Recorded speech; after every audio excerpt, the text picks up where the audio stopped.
আসসালামু আলাইকুম, কেমন আছেন সবাই? নতুন আরও একটি ভিডিওতে সবাইকে স্বাগতম। আজকে আমি কথা বলবো আপনারা কিভাবে ইউরোপের দেশ ফ্রান্সে পড়াশোনা করতে যাবেন এবং পড়াশোনা করার পর কি কি ফ্যাসিলিটিস পেতে পারেন আলোচনা করব এ টু জেড।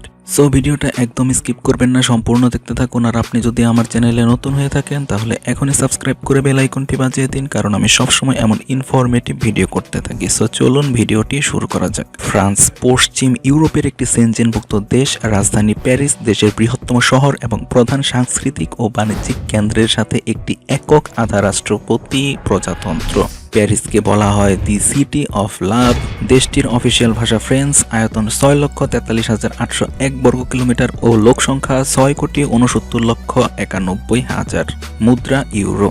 এর চারপাশের দেশগুলো হচ্ছে Belgium, Germany, Luxembourg, Switzerland, Italy, Monaco, Spain, Andorra এবং যুক্তরাজ্য। সো এবার চলুন জেনে নেওয়া যাক যে আপনি কেন ফ্রান্সে পড়াশোনা করতে যাবেন। ফ্রান্সের শিক্ষার মান খুবই উন্নত এবং এর ডিগ্রি আন্তর্জাতিকভাবে স্বীকৃত। ফ্রান্সে অনেক ইউনিভার্সিটি রয়েছে যেগুলো র্যাঙ্কিংয়ে অনেক এগিয়ে। ফ্রান্সের শিক্ষা প্রতিষ্ঠানগুলোতে সাধারণত ফ্রেঞ্চ ভাষায় পড়াশোনা করানো হয়। তাছাড়া অনেক শিক্ষা প্রতিষ্ঠানে ইংরেজিতেও পড়াশোনা করানো হয়। তাই আপনি যদি ফ্রান্সে উচ্চশিক্ষায় আগ্রহী হন তাহলে ইংলিশের পাশাপাশি ফ্রেঞ্চ ভাষাতেও দক্ষতা অর্জন করে নিতে পারেন। এবার চলুন আমরা ফ্রান্সের কয়েকটি বিখ্যাত ইউনিভার্সিটির সাথে পরিচিত হয়ে নেই। College of France, Ecole Normale Super, Ecole Polytechnique, University of Bordeaux 1, University of Grenoble 1, University of Lyon 1, University of Montpellier 2, University of Paris 4। এছাড়াও কিন্তু আরো বেশ অনেক ইউনিভার্সিটি রয়েছে ফ্রান্সে। তো এবার চলুন জেনে নেওয়া যাক যে আপনি কি কি সাবজেক্টে পড়তে পারবেন ফ্রান্সের ইউনিভার্সিটিগুলোতে। Economics, social administration, arts, history, geography, heritage and tourism, law, computer science, geology, biology, physics, literature, medical science, pharmacy, information and communication science, information science, philosophy, music, urban planning, business studies, electronics, anatomy, radiology, pharmacology, video and media, business administration, industrial engineering সহ আরও অনেক বিষয়ে এদেশে উচ্চশিক্ষা লাভের সুযোগ রয়েছে। So এবার চলুন আমরা ফ্রান্সের ইউনিভার্সিটিগুলোর ইনটেক সম্পর্কে জেনে নেই। ফ্রান্সে পড়াশোনার জন্য বছরে 3টা সেমিস্টার রয়েছে। প্রথম সেমিস্টার জানুয়ারি অথবা ফেব্রুয়ারি মাসে, দ্বিতীয় সেমিস্টার মে অথবা জুন মাসে এবং তৃতীয় সেমিস্টার সেপ্টেম্বর অথবা অক্টোবর মাসে শুরু হয়। তো এবার চলুন আমরা ফ্রান্সের ইউনিভার্সিটিগুলোর টিউশন ফি সম্বন্ধে জেনে নেই। ফ্রান্সের বিভিন্ন ইউনিভার্সিটিগুলোর বাৎসরিক টিউশন ফি 7,000 ইউরো থেকে শুরু করে সর্বোচ্চ 29,000 ইউরো পর্যন্ত হয়ে থাকে। যেমন বিবিএ বা ব্যাচেলর অফ বিজনেস অ্যাডমিনিস্ট্রেশন পড়তে খরচ পড়বে 7,000 ইউরো। এছাড়াও ফ্রান্সের অন্যতম আকর্ষণীয় প্রোগ্রাম মাস্টার্স ইন্টারন্যাশনাল বিজনেস, যেটা পড়তে আপনাকে বার্ষিক টিউশন ফি গুনতে হবে 10,500 ইউরো। সকল স্টুডেন্টসদের প্রাথমিকভাবে টিউশন ফির 50% অগ্রিম পরিশোধ করার পর কলেজ কর্তৃপক্ষ ভিসার যাবতীয় কাগজপত্র পাঠানোর পর ঢাকাস্থ ফরাসি দূতাবাসে স্টুডেন্টস ভিসার জন্য আবেদন করতে হবে এবং ফ্রান্সে পৌঁছার পর বাকি টিউশন ফি পরিশোধ করতে হবে। এক্ষেত্রে এককালীন বা 3 কিস্তিতে টিউশন ফি পরিশোধের সুযোগ রয়েছে।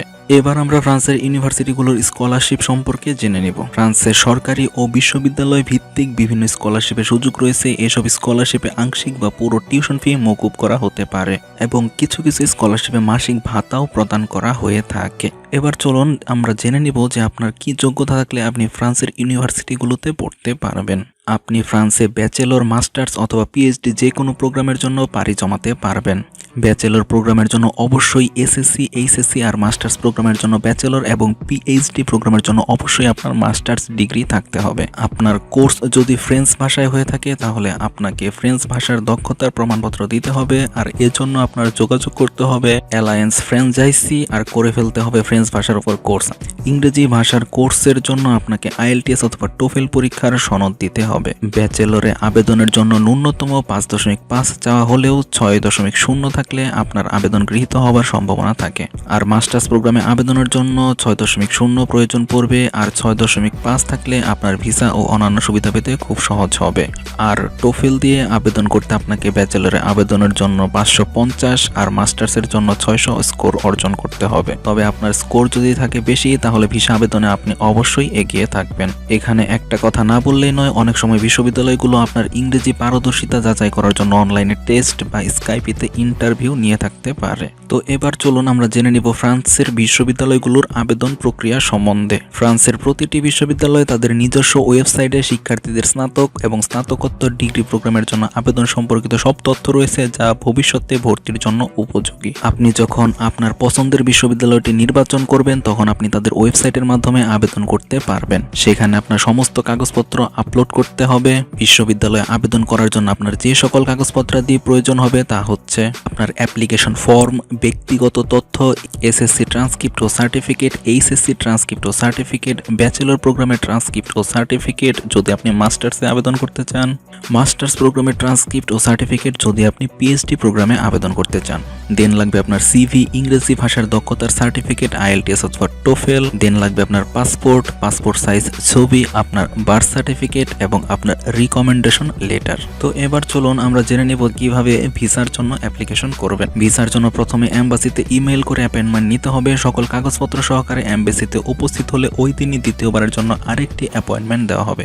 ভিসার সকল কাগজপত্র জমা দেওয়ার পর আপনাকে কমপক্ষে 3 সপ্তাহ অপেক্ষা করতে হবে ভিসা পাওয়ার জন্য। সাধারণত যে সকল কাগজপত্র ভিসার জন্য জমা করতে হবে তা এখন আমি আপনাদের বলে দিচ্ছি।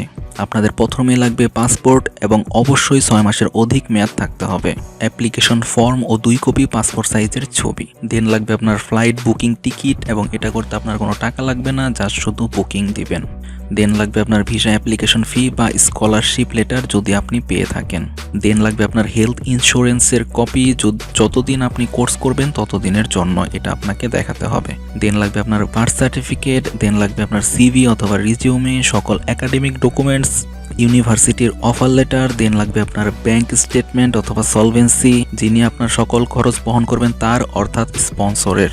দেন লাগবে আপনার হাউজিং সার্টিফিকেট অথবা ডকুমেন্ট, যদি ফ্রান্সে কোনো আত্মীয় বাসাকে হাউজিং এর জন্য দেন তাহলে ওই শহরের স্থানীয় কর্তৃপক্ষ কর্তৃক সত্যায়িত বাসার সকল কন্ট্যাক্ট পেপার দেখাতে হবে। দেন লাগবে আপনার স্পন্সরের বার্থ সার্টিফিকেট, যার দ্বারা প্রমাণিত হবে আপনার সাথে ওনার সম্পর্ক কি। দেন লাগবে আপনার টিউশন ফি পরিশোধের কপি। দেন লাগবে আপনার আইএলটিএস, টোফেল অথবা ফ্রেঞ্চ ভাষা দক্ষতার সার্টিফিকেট। সর্বশেষ আপনি যদি এই দেশে কোনো কাজের সাথে যুক্ত থাকেন আপনার কাজের অভিজ্ঞতার সার্টিফিকেটও জমা দিতে পারেন। তো এবার চলুন ব্যাংক সলভেন্সি সম্পর্কে জেনে নেওয়া যাক। ফ্রান্সে ভিসার ক্ষেত্রে আপনাকে ব্যাংকে কমপক্ষে 10 থেকে 15,000 ইউরো দেখাতে হবে। যে ব্যক্তি আপনাকে ব্যাংক স্পন্সরশিপ গ্রহণ করবেন সে যদি প্রথম রক্তের সম্পর্কের অভিভাবক হন তাহলে ভিসার ক্ষেত্রে আপনি সুবিধা পাবেন। এছাড়া অন্য যে কোনো অভিভাবক আপনাকে স্পন্সর করতে পারবে, কিন্তু সেক্ষেত্রে আপনাকে সঠিক কাগজপত্র ও প্রমাণাদি এম্বাসিতে জমা করতে হবে। আপনি চাইলে নিজের নামেও ব্যাংকে টাকা দেখাতে পারেন। ভিসা পাওয়ার পর আপনি চাইলে এই টাকা যে কোনো সময় তুলে নিতে পারেন। ফ্রান্সে প্রবেশকালে ইমিগ্রেশনে আপনাকে ব্যাংক সলভেন্সি পেপার দেখানোর জন্য অনুরোধ করতে পারে, সুতরাং যাত্রার সময় সলভেন্সি পেপার আপনার সাথেই রাখবেন। তো এবার চলুন আমরা জেনে নেব পার্ট টাইম জব ও লিভিং এক্সপেন্স সম্বন্ধে। ফ্রান্সে বিদেশি শিক্ষার্থী হিসেবে আপনি 20 ঘন্টা করে কাজের সুযোগ পাবেন। প্রচলিত নিয়ম অনুযায়ী ফ্রেঞ্চ সরকার বিদেশি নাগরিকদের বছরে 964 ঘন্টা কাজ করার অনুমতি প্রদান করে থাকে, কিন্তু কাজ করে টিউশন ফি ও নিজের খরচ চালানো সম্ভব নয়। পড়াশোনা শেষে জব খোঁজার জন্য আপনি 1 বছরের ভিসা পাবেন। ফ্রান্সে থাকা খাওয়া বাবদ খরচ একটু বেশি, 400 থেকে 700 ইউরোর মধ্যেই আপনার হয়ে যাবে। এটা নির্ভর করে শহর, ব্যক্তির লাইফস্টাইল, এক্সেট্রা আরও যে অন্যান্য বিষয়গুলো আছে এটার উপর। তো সর্বশেষ আমরা আলোচনা করব ফ্রান্সে স্থায়ীভাবে বসবাসের সুযোগ নিয়ে, অর্থাৎ আপনি পিআর ফ্যাসিলিটিসটা পাবেন কিনা। পড়াশোনা শেষ করার পর আপনি ফ্রান্সে 1 বছর জব খোঁজার জন্য সময় পাবেন। আর আপনি যদি হয়ে থাকেন তরুণ গবেষক, কোম্পানির প্রতিষ্ঠাতা বা ইনোভেটিভ ইকোনমিক প্রজেক্টের ডিজাইনার, ফ্রেঞ্চ টেক প্রোগ্রামের অংশগ্রহণকারী আর্টিস্ট, উচ্চ পর্যায়ের অ্যাথলেট, তাহলে আপনার জন্য ইস্যু করা হবে প্লুরেনিয়াল রেসিডেন্স কার্ড।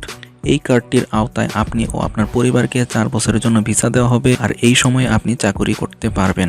ফ্রান্সে একটানা 5 বছর বৈধভাবে থাকার পর শর্ত সাপেক্ষে আপনি স্থায়ী বসবাসের সুযোগ অর্থাৎ পিআরের জন্য আবেদন করতে পারবেন। সব শর্ত রক্ষিত হয়ে গেলে আপনি পেয়ে যাবেন ফ্রান্সের নাগরিকত্ব। তো এই ছিল আজকের ভিডিওতে। এরপরও যদি আপনাদের আরও কোনো কোশ্চেন থাকে আমাকে কমেন্ট বক্সে জানাতে পারেন, আমি অ্যান্সার করার চেষ্টা করবো। সো সবাই ভালো থাকবেন, খোদা হাফেজ।